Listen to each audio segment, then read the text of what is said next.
We're waiting for a couple other folks to attend. Yeah. Thor. I know that Beth Rusikoff will be a little late. Okay. So we can go on without her. She'll probably only be about 10 minutes late. So okay. There's Ryan. So it looks like we're missing Scott. And John. Yeah, we'll give them a couple minutes. This the Zoom world is has a time of its own, that's for sure. It's almost a dirty trick to start meetings on time, I think, for people. So I'd like to wait a couple minutes for them. In the meantime, I see a lot of faces that I know, and I see some that I don't. I'm looking forward to meeting you all. And in just one more minute, I'll just start some of the details of how the meeting's going to happen. So I'll start to talk maybe slowly so that we can make up some time. The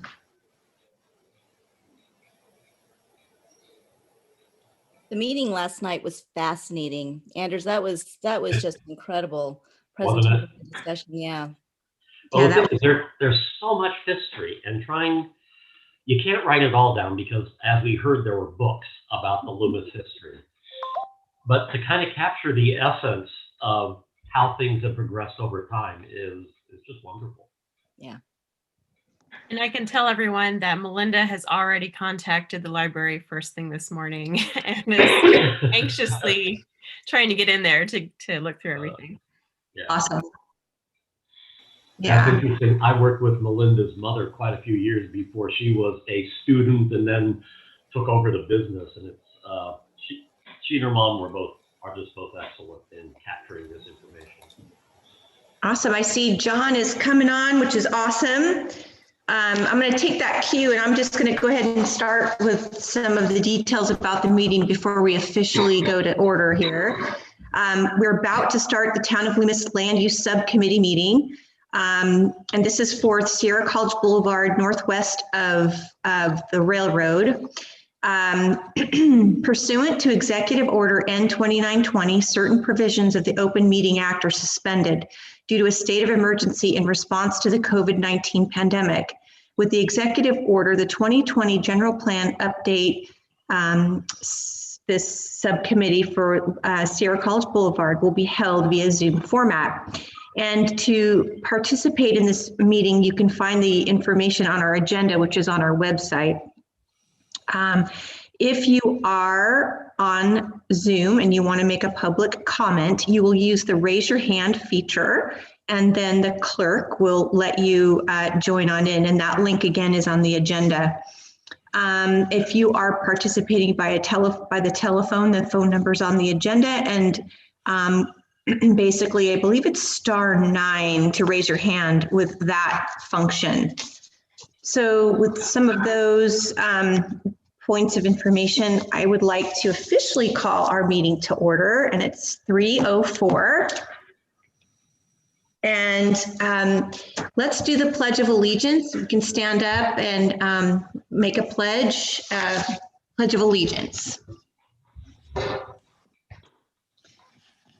I pledge allegiance to the flag of the United States of America, and to the republic for which it stands, one nation, under God, indivisible, with liberty and justice for all.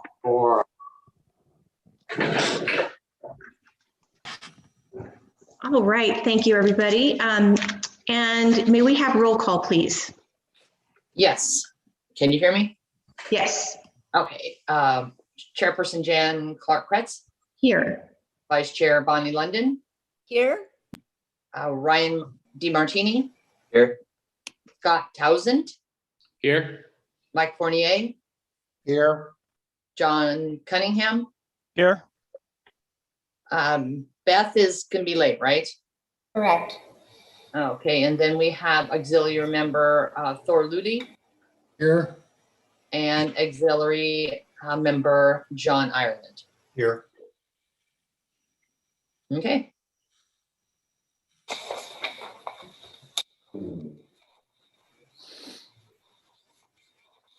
You're muted, Jen.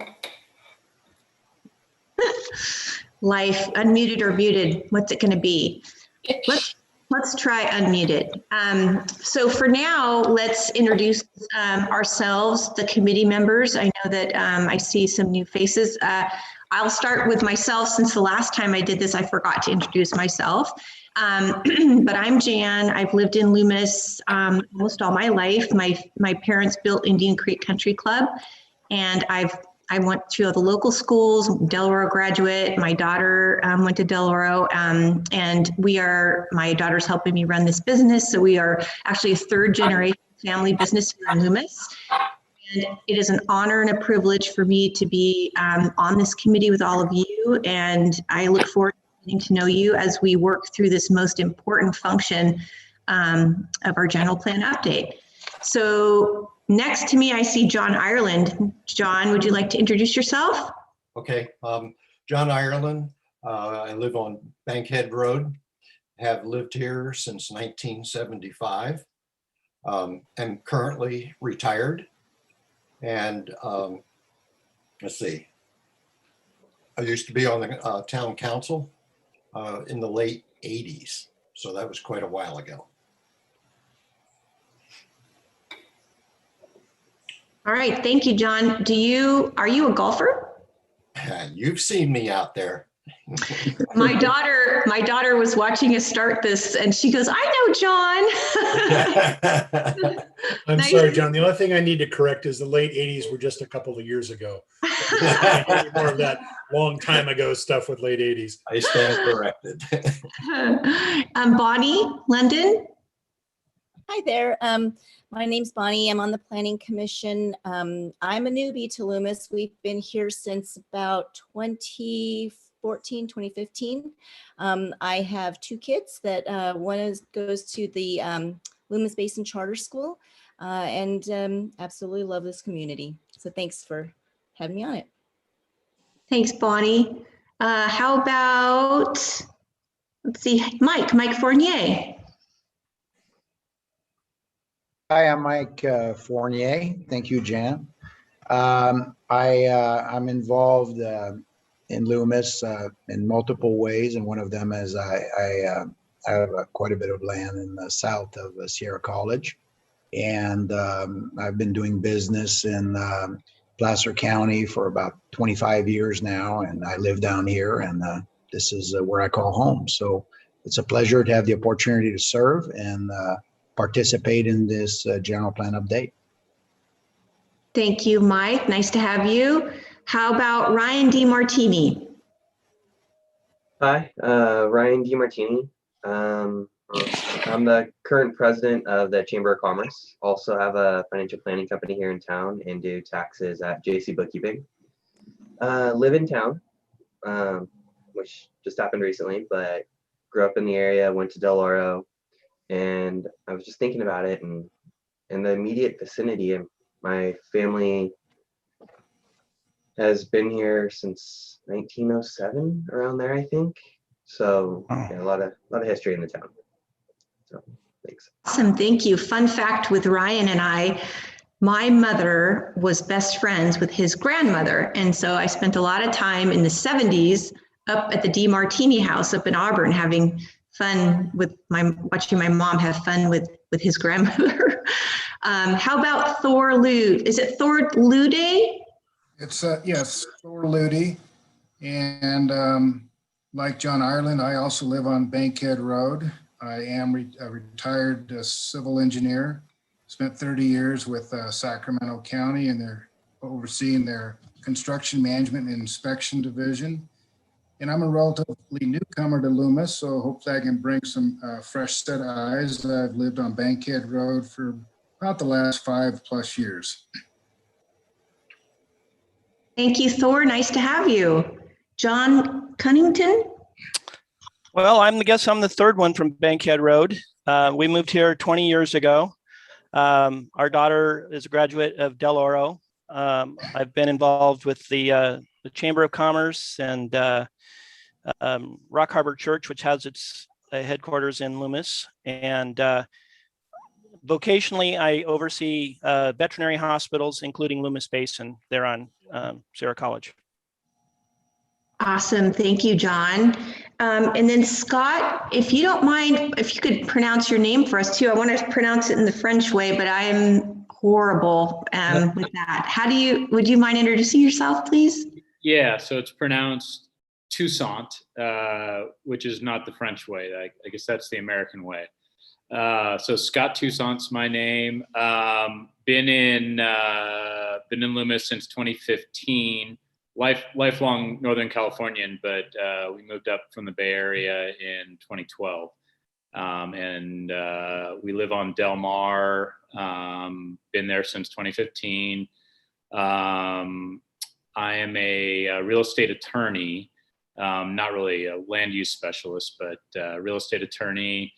Have 2 kids at HCP, and member of Regency Baptist across the street from Del Oro, and look forward to being on the committee. Thank you, Scott. And I'll pass it over to our amazing Mary Beth, who wins the most Zoom meetings in the world. Would you mind introducing all our wonderful people that are helping us with this project? You bet. And first off, I thank you all for subscribing to this committee. I think it'll be a lively discussion.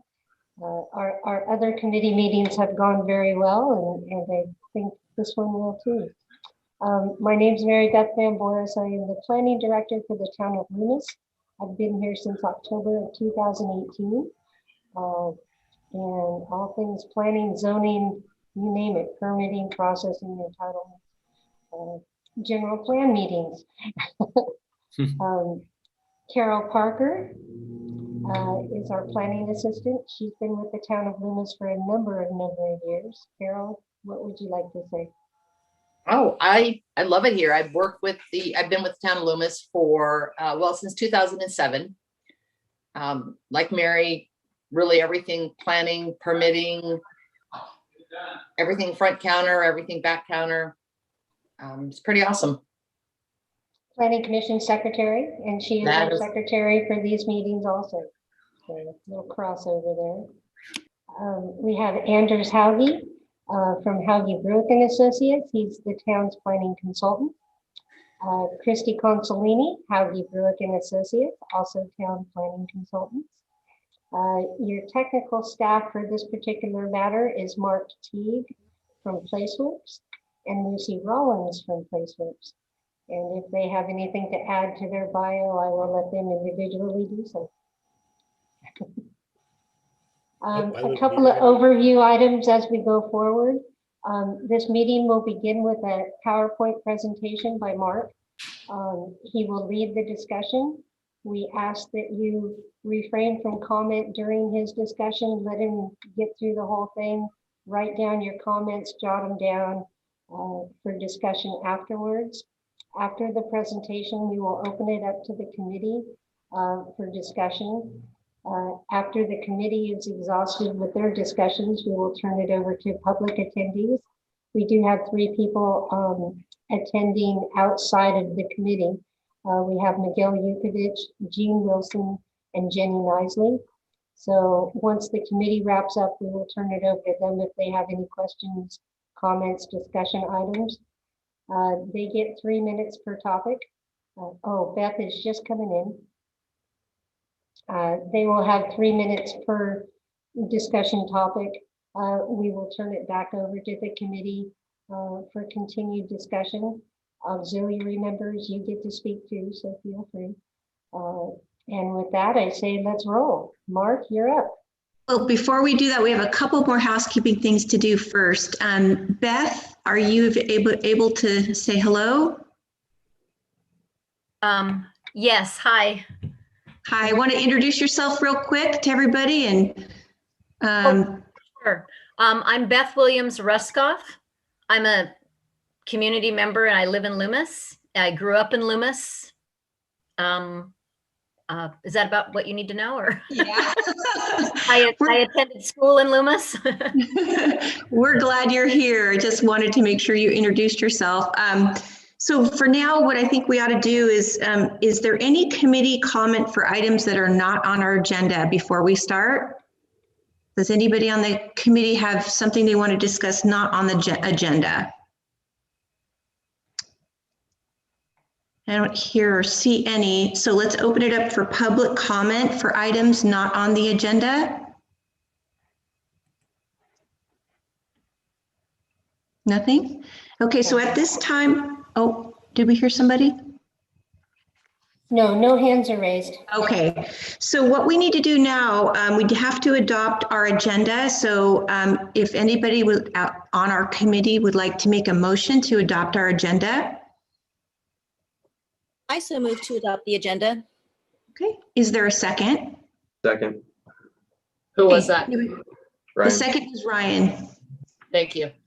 And may we have a roll call, please? Yes, Jen Clark Pitts, Yes.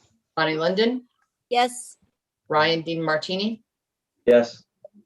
Scott Toussaint, Yes. Mike Fournier, Yes. John Cunnington, Yes. Beth Williams Ruskoff. Yes. Okay, thank you. All right, now let's pass it on over to Mark. You are on. Uh-oh, I guess I better look busy. Hang on. All right, can you all see my screen? And I'd like to apologize for all of you that have heard my dad jokes before about land use. And for those of you that haven't heard my dad jokes about land use and general plans, you will be underwhelmed like everybody else. So I'm going to go through the first part of this PowerPoint, which we've already pretty much done. We've done the introductions. We're going to talk about available documents.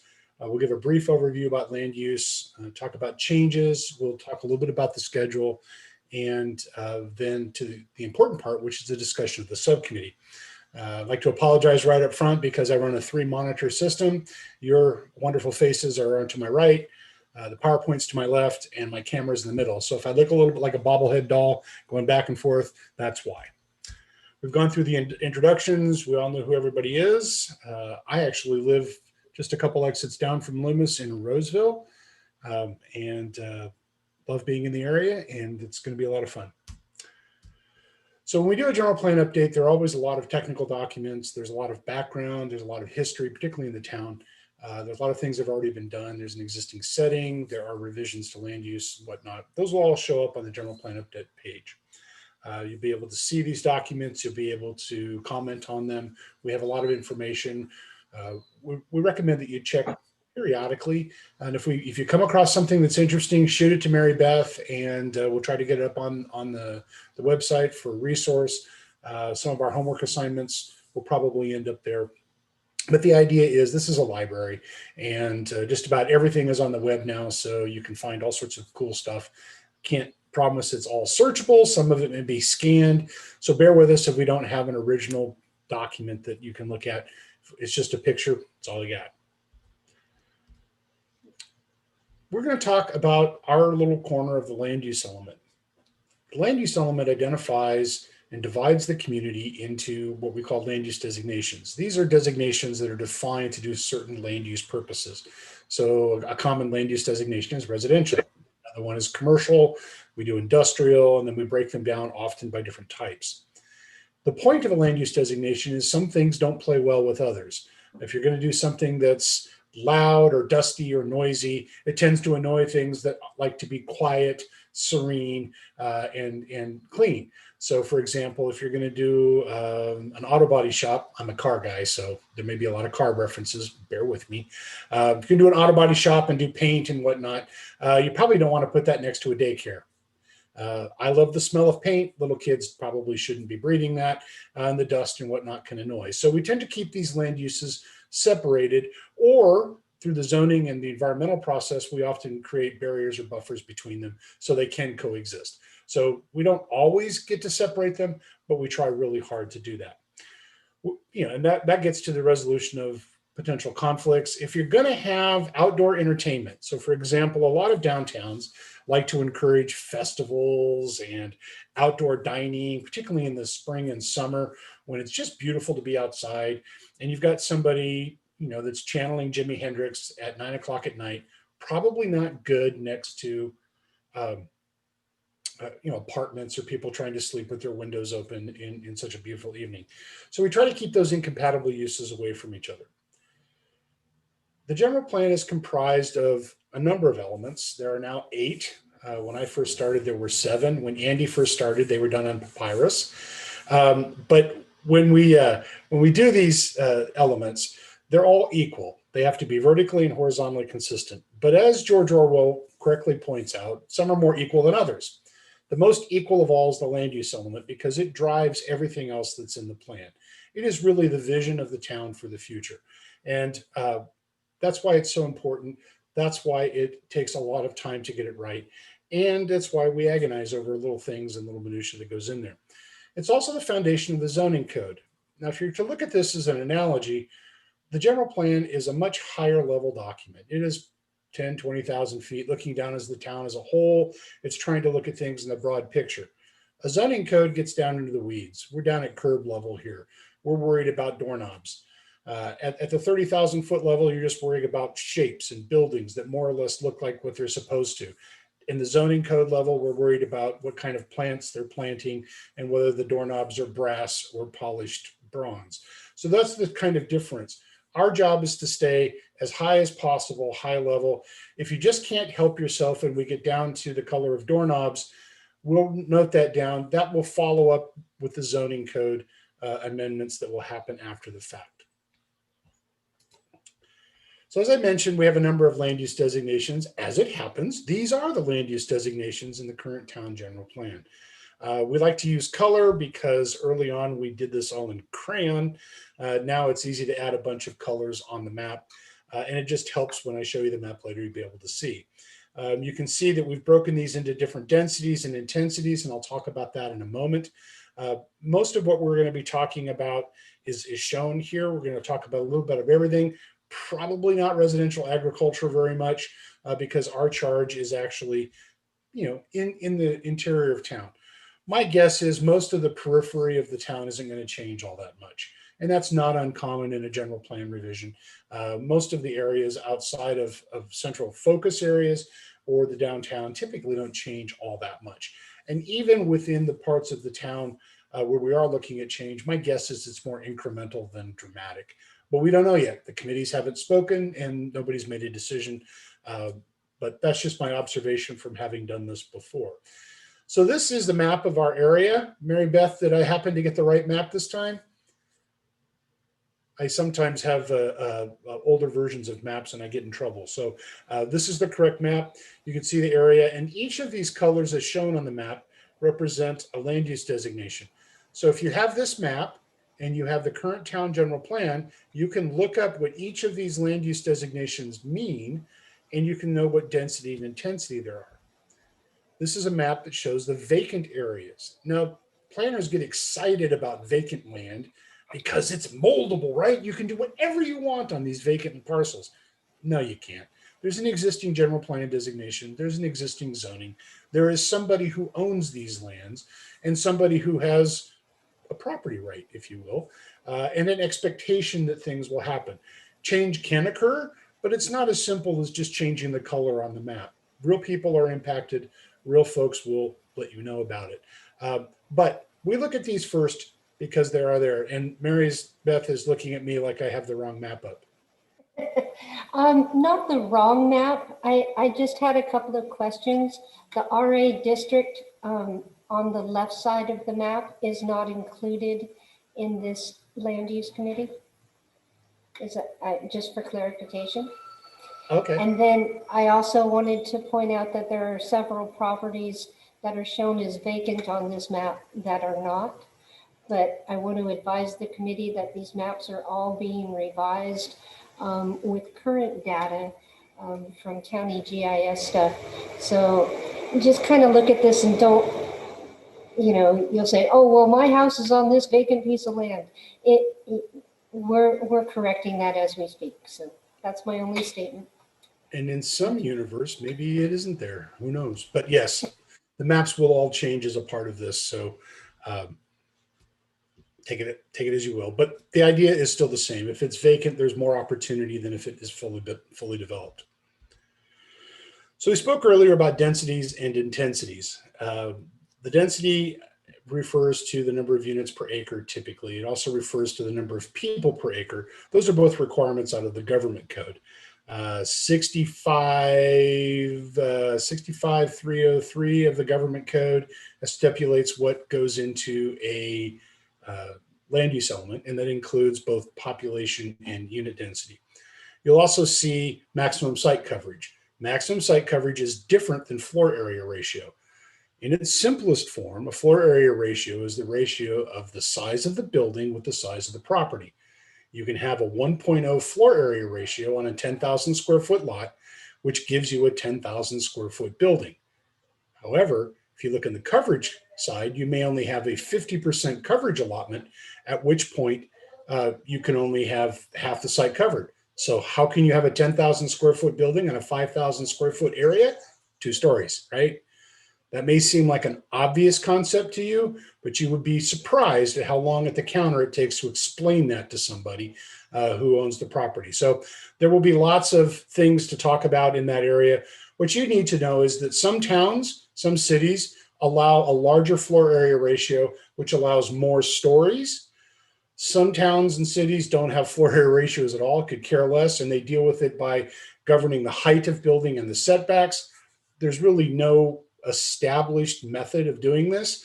There's just tradition that planners often use to help depict these things. What matters mainly is how things look, the spaces between the building, the windows that let nature back into your urban environment. That's what matters. And we can, if the committee and subcommittees can articulate what look they're going for, then the technical staff can write it up in such a way that that's what you end up with. So I don't want to bog down with all these numbers, but you need to know what they are. The other thing I'll tell you is, hang on a second,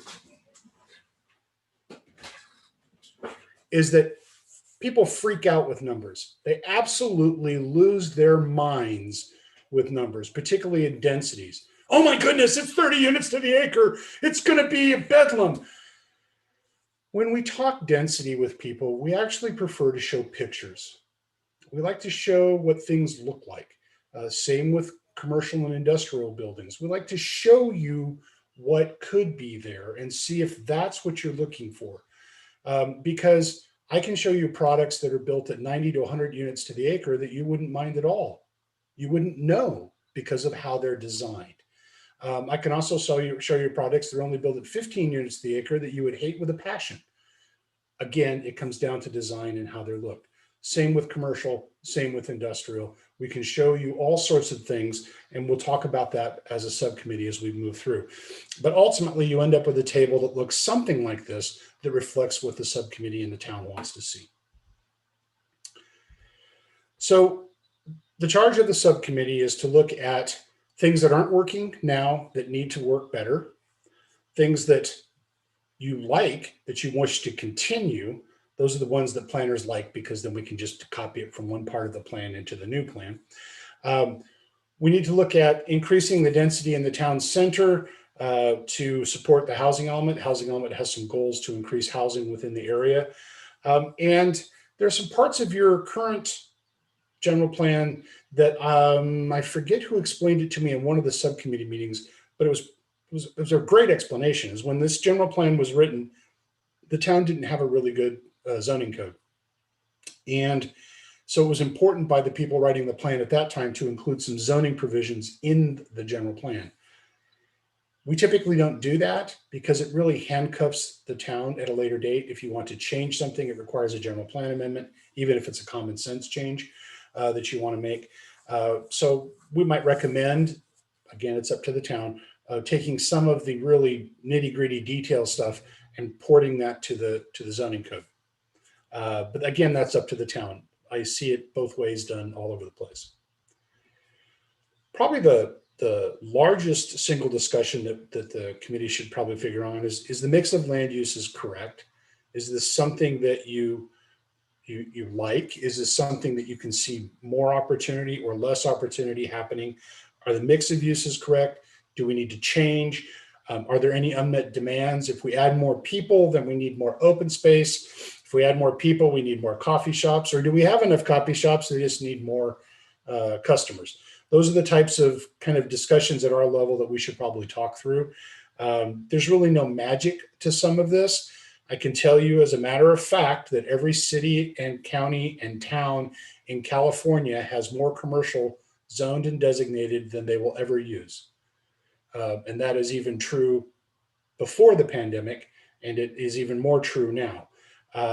So maybe if we look at a piece of land that we think is going to be X, maybe we look at an alternative land use. I don't know. It's up to the town about how you want to do these things. But you do have some flexibility in how things go. Planners are very creative. So if you think of an additional use that might be complementary to the use that's already discussed, maybe we add that as an overlay. Maybe we add that as something as part of the zoning code. Lots of different things. When we add different uses together, we call them mixed use. Mixed use can come vertical, which is what everybody thinks about when they write mixed use. But in reality, in most communities, mixed use is horizontal use. Planners are at their heart Virgos. Virgos like everything in nice, neat little boxes. So when a zoning code is done, we like to make sure that that parcel of land is completely zoned, that specific use. In reality, the real world isn't that neat and tidy, and there may be an opportunity for one use to mold over onto another property. That's what we refer to as horizontal mixed use. I think it's hilarious because when I started planning, that was a very common thing. And I got a call from a staff member just the other day asking me if there was a government code provision that required zoning to extend to the corners of the property. And he was appalled when I told him that there was no such thing, that was all made up by old planners who got tired of looking at maps and interpreting where the line is supposed to be. So lots of things are considered rules, and you'll find that they're rules of thumb, and you can do a lot of things with that. So in terms of schedule, we have a number of these subcommittee meetings that will occur over the summer. Then plans will be drafted. The whole town will get to look at your creativity and weigh in on it. And then sometime late in the summer next year, we'll be hopefully going for adoption. So as I wind up my soliloquy here, the homework for the subcommittee is to review the general plan. It's always nice to see what you have today before we start changing it. And I would suggest to you that if it's not broke, don't fix it. Don't throw it away if you think you're going to need it. Those sorts of things. We can always rewrite, remold, or reuse things. And there's no shame in that whatsoever. And in fact, a dirty little secret of general plan consultants is that's pretty much how general plans get updated. You need to really focus on the goals and policies and the programs that are in there. Are they doing what you need? Do you think we need more strenuous or less strenuous things? We have a comment provision on there that you can comment one way or the other. The way this is being done is before any changes are made, you'll see changes in track change mode, kind of. It's a version of track change mode on the website, so you can see, and then you can see comments of why it's recommended to change, and you'll see that maintained throughout. And then my favorite homework for subcommittees is y'all have cameras. They're all attached to one of these.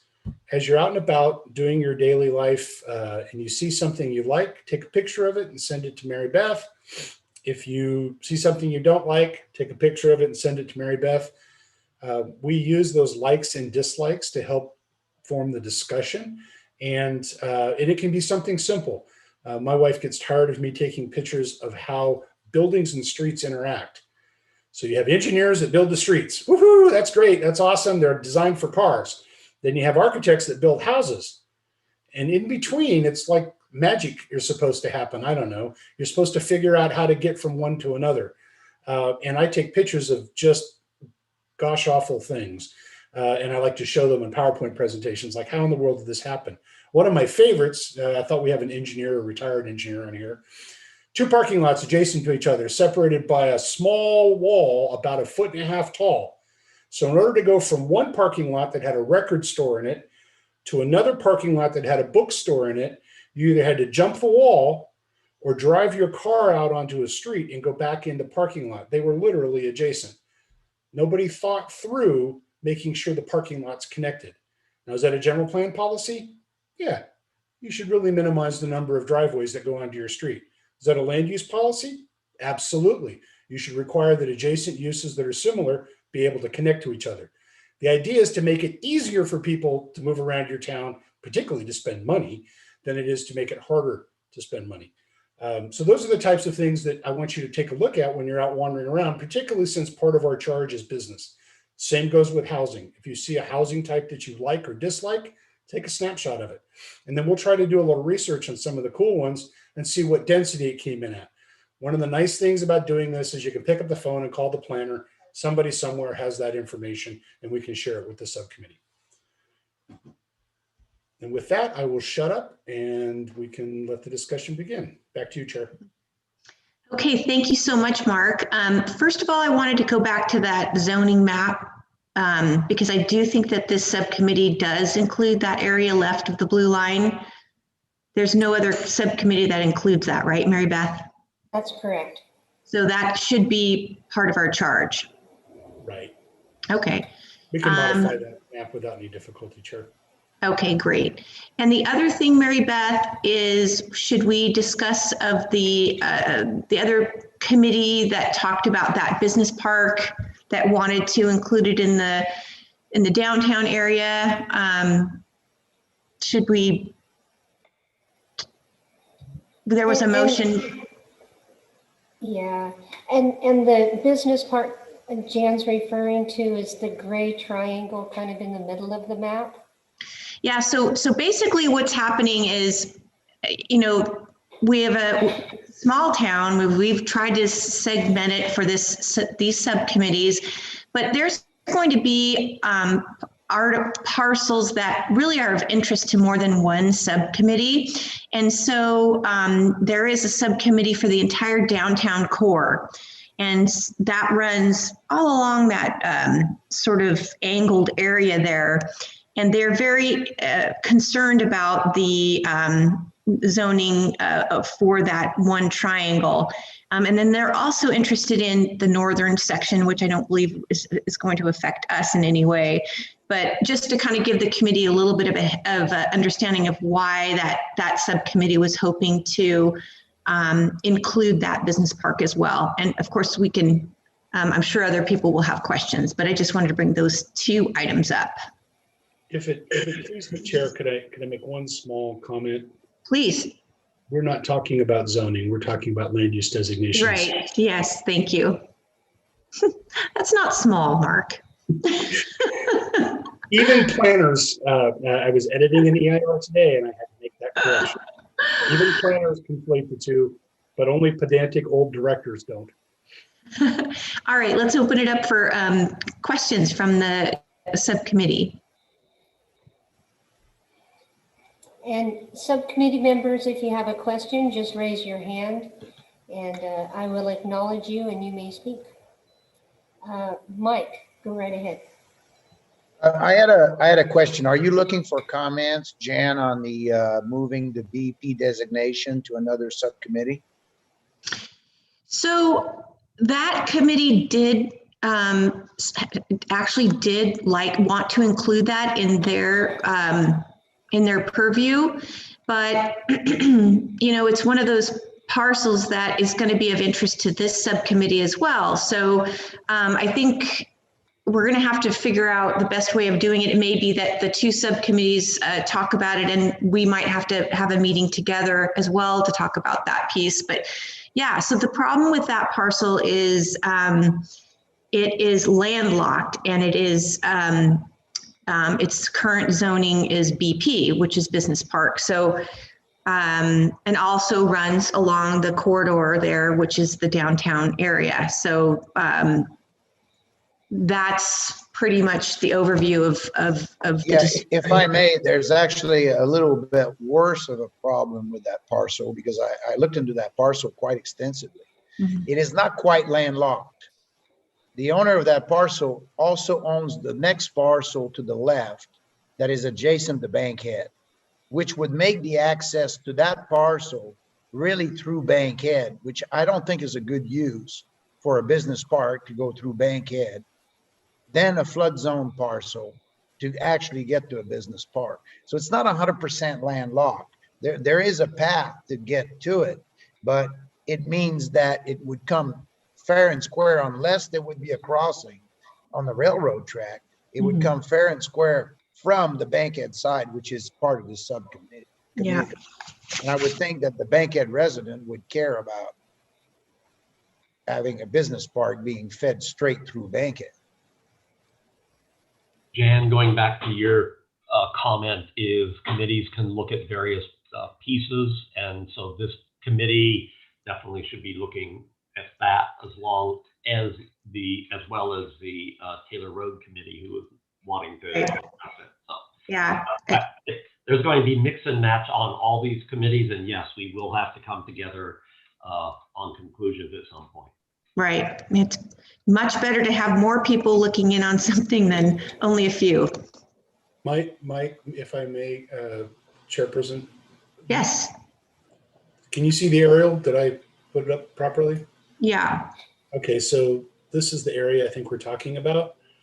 And are you saying, and this is Bankhead, so this is the parcel, Mike, or is it down here? Yeah, the parcel that you're going around in circle as of 6 months ago was still owned by the same person that owns the BP parcel. And basically it was being presented as an access parcel, which it's heavily wooded.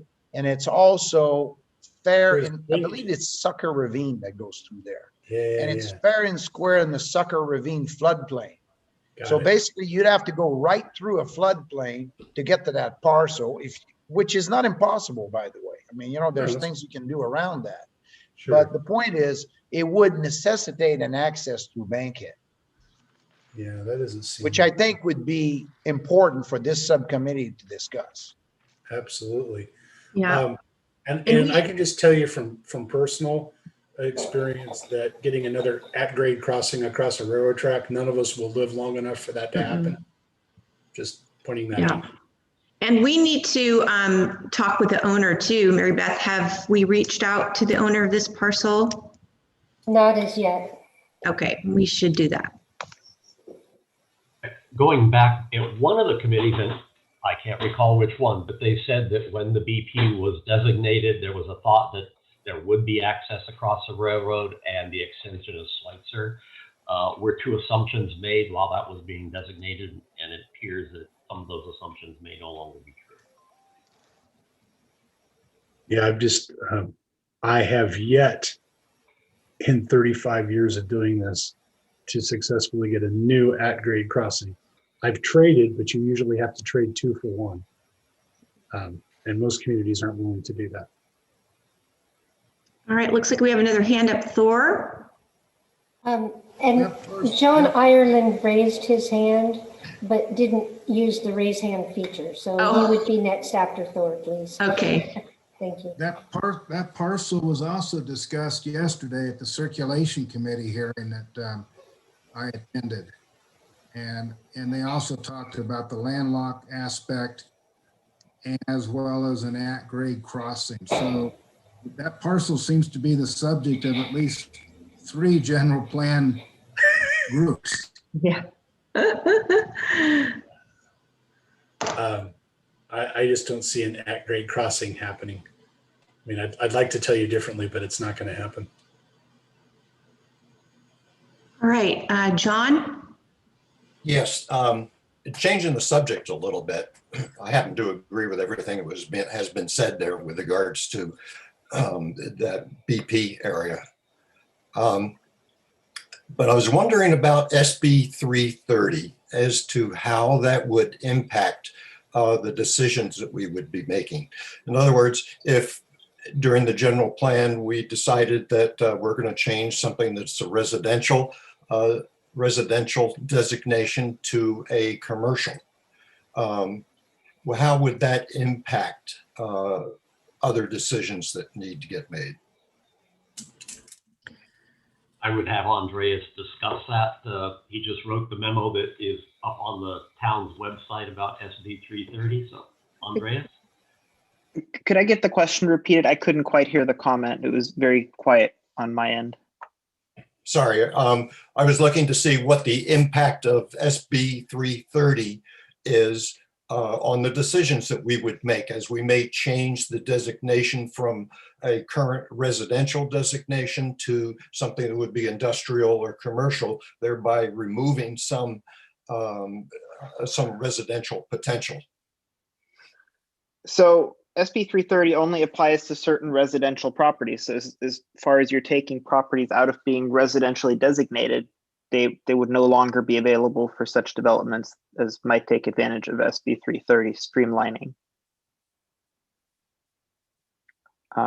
But that said, there are some overall limits on our ability to reduce the available properties for housing. There's certain other limits outside of SB 330 that kind of restrict our ability to just eliminate housing zoning, where we may have to upzone some other parts of town if we're going to take some properties out of residential entirely. So that means then that if we were to take a unit, let's say there was going to be the potential of 100 residential units, and we on a particular parcel or a particular area of town, and we changed it to a non-residential use, we would have to be adding 100 someplace else? I think so, yes. Yes, I think that's the state law. The state intent is no net loss of residential property in cities and towns in California. So yeah, and we may not have to add those on one other parcel. We would be able to spread that around some, but as Anders is saying, there's no net loss that we're allowed to change these days. Okay, thank you. Mary Beth, who's next? Bonnie? Hi there. Yes, I wanted to reiterate what Thor had mentioned. Yesterday's circulation discussion was very interesting because they did bring up, some of that BP Park was also based on the presumption that a Swetzer bypass would be created, which I think in the discussion, they all acknowledged it probably won't happen. And so we'll need to change. And then the other discussion that they had that I think, is equally relevant is just the changes on Sierra College Boulevard, since 20 years ago when this was first developed. And they raised a lot of issues about, what's going to be going up north to us with Bickford Branch, all of the development that's taken place, in Rockland because of the overpass that's been created. So it was very helpful.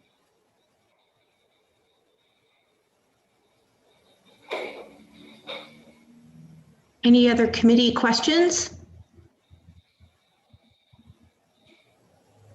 Mary Beth, I can't see everybody. Oh, John Cunnington, sorry. Just a question.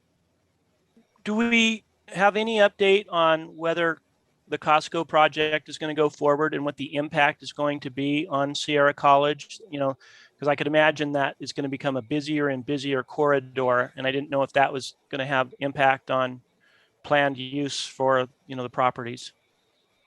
the update is that the project is approved and there is litigation. There are 2 litigants remaining in the litigation against the project. One has dropped out.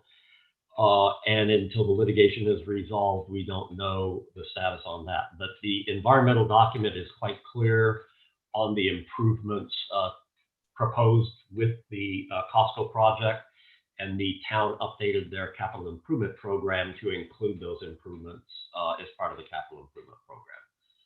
So I believe the next hearing in front of the judge on Costco is August 27th.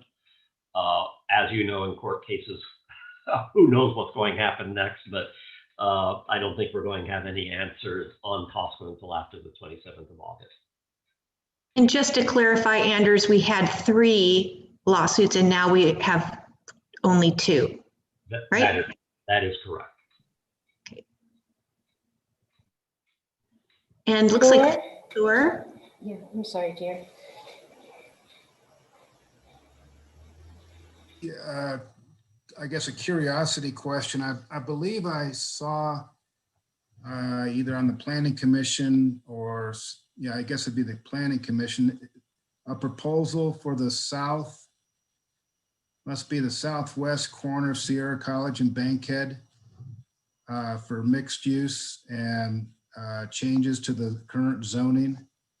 And if my memory is correct, my question is, how does that affect this particular committee? In other words, where is that in the current pipeline? I'm not familiar with a project of that nature. Carol, have you seen anything like that? Not there. I'm thinking he perhaps could be thinking a little bit more about the one that went to the council for BEM. Oh, okay. So the project you may be referring to is to the left of Sierra College, the yellow and green right off of Sierra College. Yeah, there you go. Thank you, Mark. That area there, but nothing Bankhead related. That's the area I was thinking of. I gave the wrong sort of reference points. So And what we have, the council approved the applicant BEM to submit an application for development of those parcels into more of an industrial professional business park with housing. Housing kind of tucked along the creekway. And Mike Fournier is the applicant on that project.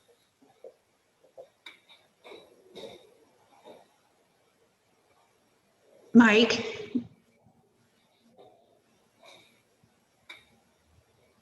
Unmute, Mike. I raised my hand. I thought I couldn't be quiet when Tor talked about southwest of Bankhead there and Sierra College. But the application should be submitted within the next 30 to 45 days.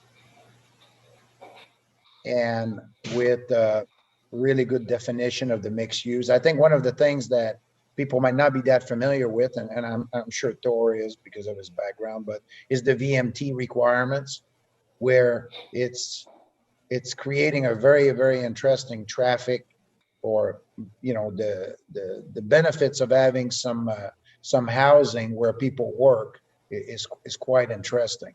So what we've done is we've looked at originally at the BP area. That's why I'm so familiar with it, because that's where we wanted to go, because it was already zoned properly and it was in where we wanted it and met all the requirements, until we started looking at access. And the access was just not realistic. There's a 17-foot slice right against the railroad that you're never going to bring a truck through there. And then you add the other parcels. So that's when we moved our sites to that location. And with the Bigford Ranch traffic, we feel that it's probably not an ideal situation to have a lot of houses right on Sierra College. We think a buffer would be appropriate. So that's where we're at, Thor. Thank you, Mike. Thor, you may go forward. So just for my clarification, a portion of what's currently yellow shaded as residential is in the process of getting rezoned. So this map is potentially out of date for the purposes of this subcommittee. Is that correct? No. Let me be clear that you're looking at the general plan. We do not have an application at this moment in time. And the general plan is a separate process from the project application. So your charge as this committee is to take a look at land uses in this region around Sierra College Boulevard and make recommendations on the appropriate land use. And the two processes are separate. We have to be cognizant that there is an application coming in for these changes, but at this time we don't have that application, and your focus is on what are the appropriate land uses in this area.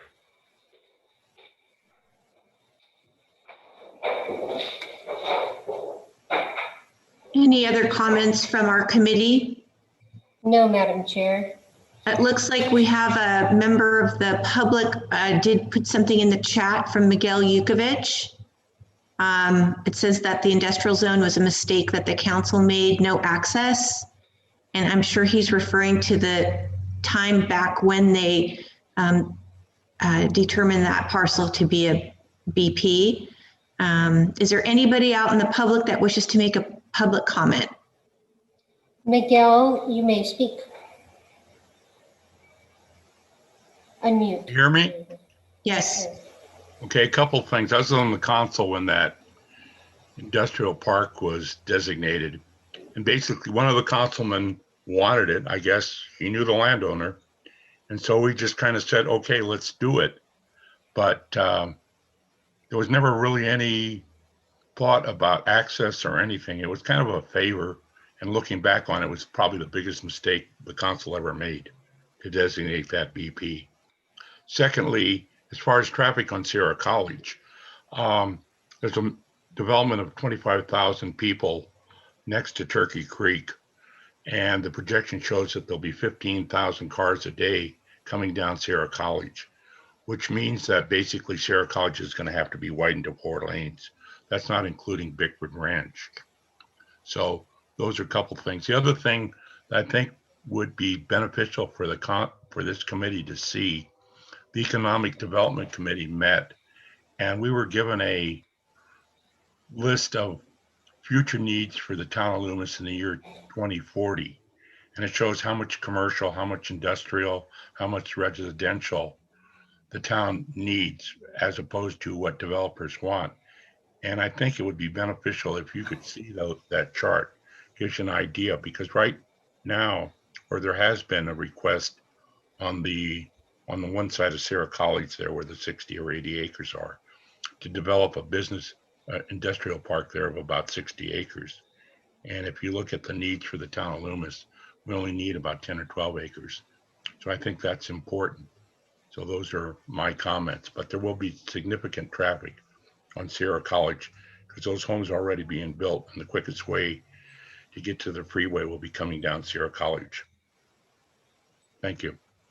Thank you, Miguel. Any other public comment? Yes, we have Jean Wilson.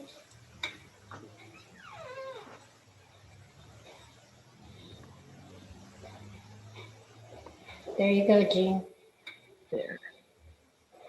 Welcome back to John Ireland. He was too modest. John was not only on the previous general plan committee, I believe he was the chairman of that committee. I went back over some of my notes from those meetings on Sierra College Boulevard, and that was one of the last areas being considered by the steering committee back then. And they really wanted some more time to work on it, but had to get things turned back over to the council to wrap up the general plan. And that's why if you look carefully in the general plan, it says that that area is to be reviewed, this Sierra College area to be reviewed within 2 years after the general plan was accepted. But there was no real impetus for doing so. And so that kind of got neglected. So this committee is not doing something that never got thought about before. It's something that probably should have been looked at if there'd been more need in between now and then. And I remember Art Rangel was the town manager. And at the time, I remember him telling the committee that the traffic on Sierra College Boulevard was going to increase substantially. And by the time 2020 came around or sometime thereafter, it could be equivalent to what we were having on the freeway at that time in 2000. So that projection of, that Miguel mentioned 15,000 cars a day, I think the freeway at that time was something like 20. And one of the things that Art pointed out was the noise level, I suppose also fumes and air pollution from people living next to it. But he said one of the things to consider is the noise level. And did we want to think about keeping it so rural that people did it still provide the same rural kind of atmosphere people are used to along Sierra College?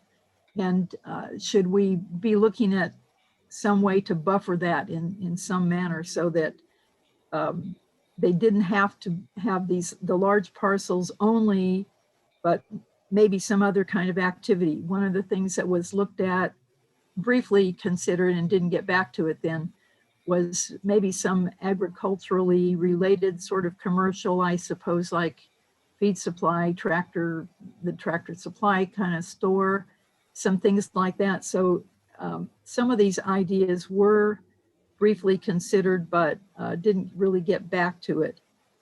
So you're not into new territory entirely. It's just that it got kind of left behind and not looked at again. That's all.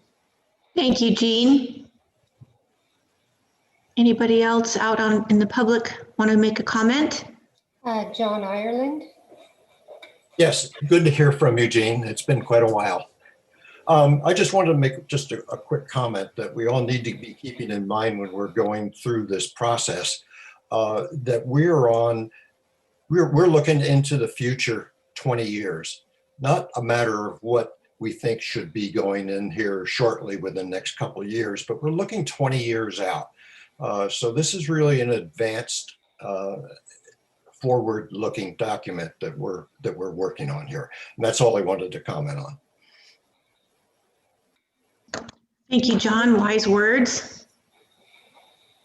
If I could just share with the committee that the market analysis that was referenced earlier, I pasted a link in the chat. So if you want to pick that up there, you can review that market analysis for where we're lacking or need increased revenues.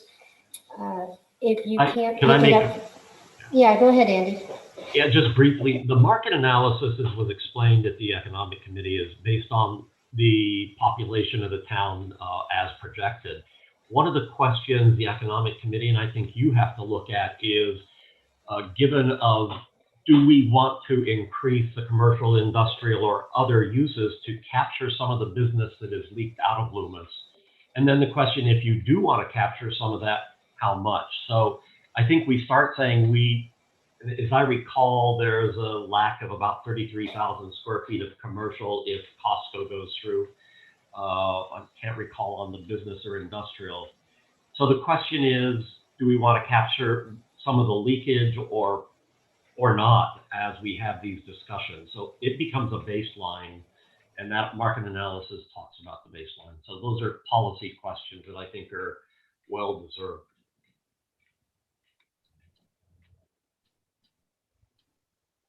So if you're unable to capture that link off the chat, it is on our website under the general plan update. When you go to that particular site, it's broken down into multiple volumes. There's 1, 2, 3. This document and all setting documents are found in volume 3. The other thing we'd like you to look at is the beginning document, which is the town's mission statement. And, see if that's still fitting for this time, or if you have any recommendations or suggestions on tweaking that. The mission statement was adopted by the town council in 1991. And, even as you look back through the historical settings and things like that, a lot of things have changed in our community. So what we're trying to do at this point is refresh it, maintaining the old character and information that's there, but also to bring it current and forward. So that's what I have. It looks like Mike has his hand up. Yes, go ahead, Mike. Unmute. Yeah, I wanted to throw something out there, and I'm going to do a little bit of research on it. But the way it's being presented to me is that the state is starting to be more and more involved in making it so towns, cities provide more land for more housing, or land that's easier dividable for housing, or, and I'm not sure if I'm expressing myself properly here, but one of the characteristics that we have is we have a lot of the 4.6 acre, which was very, very popular 20 years ago. You know, this was kind of the thing 20 years ago. And the reality is when you have 4.6 acre or larger parcels, which by the way, only half the parcels in those areas are actually compliant to that 4.6. The other half are all smaller if you count by parcel number. But the point is there a danger that if we don't do something, the state will come in and tell us what to do? And I was curious if the planning folks could talk a little bit about if there's a reality there, and maybe I'm just being scared of the state for no reason here. Well, I think it's always healthy to be scared of the state. Sorry, does that, I'm not on mute, am I? I think that in that context, I wouldn't be terribly worried. I don't think at this point the state has any designs to come in and tell people how to rezone. What they've done instead is said, here's your regional housing needs allocation. You are obligated to meet these based on income categories. Now, the state has said that density, when I say, yeah, the legislature has said that density equals affordability. Now, I have a couple of words, none of which are publicly shareable, that go with that, because I disagree vehemently with that. I think that it's possible to have incredibly low density that's affordable. And I know that it's possible to have incredibly high density that's very expensive. It just depends where you are, right? Isn't that the number one tenet of real estate? Location, location, location. So if you're in Malibu, building at 50 to the acre, those can still be $1 million apartments. And if you're in Orland, building a single family home can still be affordable. Just saying, that's what it comes down to. So what the state is doing is saying there is a pent up housing demand, and they're forcing the cities to accept their share of regional housing needs. Now, in some cases, many cities, particularly in our friends in Southern California, have been thumbing their nose at this for quite some time, and the change has been abrupt and rather surprising to them. There are penalties for not meeting your RHNA, and the penalties usually come around to state approval of proposals. And that's where it gets a little sticky to me, because I'm not entirely sure how that would go. And it has been done. They have taken over planning departments and foisted their will, but it's last resort. I think what they do instead is they take away subventions, they take away funding, they take away grant ability, they take away those things that help the city operate to make it a little painful for the city to go its own way. That's what they've been doing, and that's what they're calling for in most of the legislation. The more troubling piece to me is the 330, SB 330 and the SB 35 pieces, where folks are losing their ability to have discretion over projects. Now, to a certain point, that's interesting to me, because I think for years communities have kicked the can down the road and used CEQA as a proxy for actually planning and having these discussions, something the town should be lauded for because they're actually having these discussions. But many communities just put the color on the map and they say they'll figure it out when the EIR comes along, which is the absolute worst way of doing anything. So with this legislation and some of the stuff that had come up and died this last go around, particularly around what they call transit centers or transit occupancy demand, things like that, TODs, where you wouldn't be able to say no. If an affordable project comes in under SB 35 and it meets all of the town's objective design standards, which of course most people don't have, then you lose all discretion. That means there's no CEQA. That means there's no saying no. There is no ability to turn down that project. And you're stuck with whatever that particular developer came in with under SB 35. If you truly want to look into the gates of hell, read SB 35. I understand the idea behind it, but unfortunately it's now law. And it is a provision that most communities should be thinking about very strongly. And I'm dealing with this in a couple of other towns, and they're not happy right now because there's really no way to say no. And when you remove discretion from a local community, by all accounts, at that point, it's state zoning. So I think Mike, your fear is well placed, but I think in terms of coming in and rezoning or redesignating most of Loomis into something higher density, probably not this go around, and maybe even not the next. I think you're fine with a couple of minor tweaks and you can pass muster. There are other communities that are far more in peril of that than you are. I'm working with one community that went from RENA last cycle. RENA is the abbreviation for regional housing needs of 2. Their RENA this cycle is 2,000. And they are built out wall to wall. There is nothing. So now they're looking at repurposing malls, adding housing to shopping centers, things like that, that would have been unheard of a decade ago. And at some point offline, I want to talk to you about that idea of using housing as mitigation for VMT. That's brilliant. Pretty happy about that. And I'm going to be using that elsewhere. But long and the short of it is, I think we're fine for now, but it is something to be thinking about.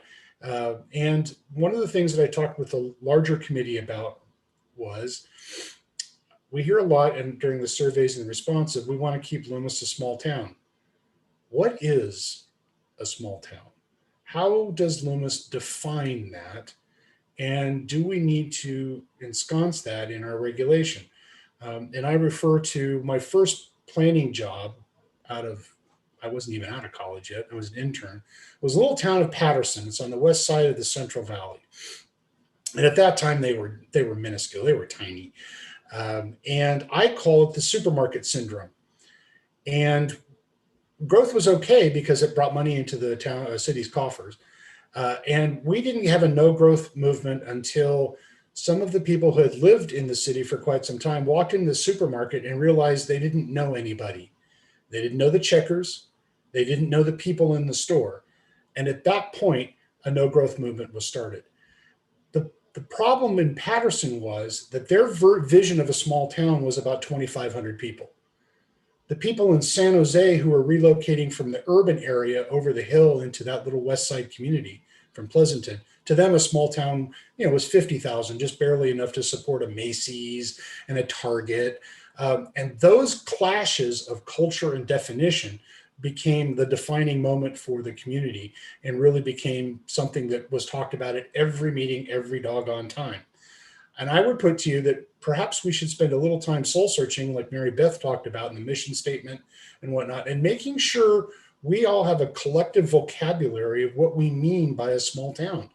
Because it's a lot easier if we all agree on what we don't want and what we do want, than to evaluate things as they come down the pike. Is it a look and feel? Is it a size? Is it what? Because towns have to change. Without change, they wither and die. Now that change can be all sorts of different things, and it's really up to the town to figure out what they want. But that's a conversation that's probably worth having, probably over an adult beverage at some point. But that's a conversation that the town really needs to have and understand, because it's formative and it helps. I'll get off my soapbox now. Thank you, Mark. Looks like Miguel had some posts that he put into the chat. Montserrat is about 4.6 and is just about sold out. Get the economic plan that was presented shows what Loomis needs for the next 20 years. And then need to get information from the sewer district to see what their plans are for the future expansion. And that economic plan, I believe, was what Mary Beth posted earlier in the chat. Market analysis. Yeah. Is there any other questions? I see none. Okay. So why don't we wrap up what our tasks are? One of the things that I'd like to put to you, Mary Beth, is let's reach out to the owner of that property if we could, and let him know that his property is being discussed and we really want to hear from him or her. And then if you could go over our homework one more time, Mary Beth. Yes. Thank you, Mark. And for one, just general clarification from what Mark said, where he was talking about submitting comments to me. Before the next meeting, any comments you have should go to the GP update at loomis.ca.gov address. That gets distributed to me and several other people. We all get it at the same time that way. And it saves me having to kind of pick and choose where it goes. So if you could keep that foremost in your mind. Your additional homework is to review the settings and documents on the town's general plan update webpage at loomis.ca.gov 2020 general plan update. You'll see when you go to the Loomis homepage, you'll see tabs to the left, and it's shown in those tabs. Provide comments on the comment form that is also listed in that website on the general plan update page. And as Mark instructed, you know, take pictures, go look around, see what you like, see what you don't like. You can put those into your comments also, and all comments will be carried forward in a matrix, a spreadsheet for all committees. Some comments, especially with a committee like this, it touches on many different things: circulation, downtown traffic, land use, but other committees are saying the same kinds of things. So we will be responding to all of those comments and distributing the whole comment sections to all committees. So it's currently under development and getting the filled in comments. So that should be coming forward soon. I have a hand raised. Bonnie, did you go away? Yeah, no, you answered my question. Thank you. Okay, thank you. So, you know, just keep your eyes out there with the information. This is our first meeting and kind of the introductions and up and rolling. So our next meeting, we're really going to be drilling down a little farther on the policies, the plans, the implementation measures. And that's where we really need your feedback. So the work that you do now, the reading that you do, I know you're on one committee, but if you can look at housing and the information provided on housing, that will give you a whole different feel. It's all these different components. We have 17 different committees, and it's all of those 17 committees that will funnel together to make our general plan successful. If I And might Bonnie's make back. one small add to that real quick, Mary Beth, excuse me, Bonnie. All your comments will be publicly visible. Yeah. And may be read by anybody, probably anywhere in the world. We did receive some comments on the survey that their mothers might not want to have seen on the survey. So just be mindful when you're making the comments that they will be read by all sorts of people. And they may be read out of context as well. So please be advised. Thank you, Mark. Bonnie, go ahead. Yeah, what I was going to also suggest, because there are so many meetings, but the town is recording them and putting them on their YouTube channel. You can find all of the meetings, which, you know, for me is a little bit easier to do. I'll just turn them on while I'm doing my chores or driving. And it helps me stay on top of it without having to like sit down the entire time. So I appreciate that you guys are doing that. Thank you. Yeah, it's just Town of Loomis YouTube will take you to the YouTube page where all our meetings are hosted and presented. So a lot of good discussions out there. So yeah, the other thing, if you're on YouTube, subscribe to the town channel, and it will tell you every time there's a new YouTube video of a meeting up there. You know, we're using YouTube for something other than cat videos? That's insane. I love it. Yeah, okay. And then Mary Beth, we posted the Main Street presentation by Michelle. We have that up on can you post that for everybody as well? Certainly.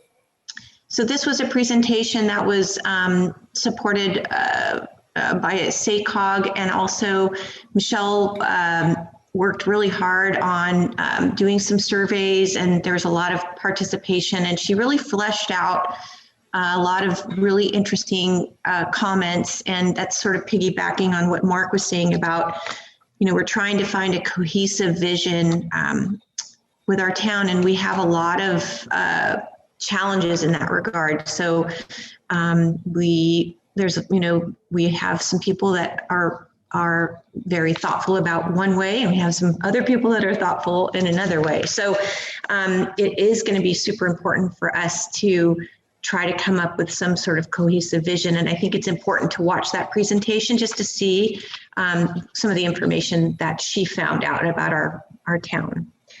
So our next meeting is going to be May 13th, which seems like a long time from now, at 3 o'clock. And I want to thank each and every one of you for your time volunteering for our wonderful town. And I'm looking forward to working with all of you on our general plan update. And with that, I will adjourn our meeting. Thank you, everybody. Thank you all. Thank you. Thank you.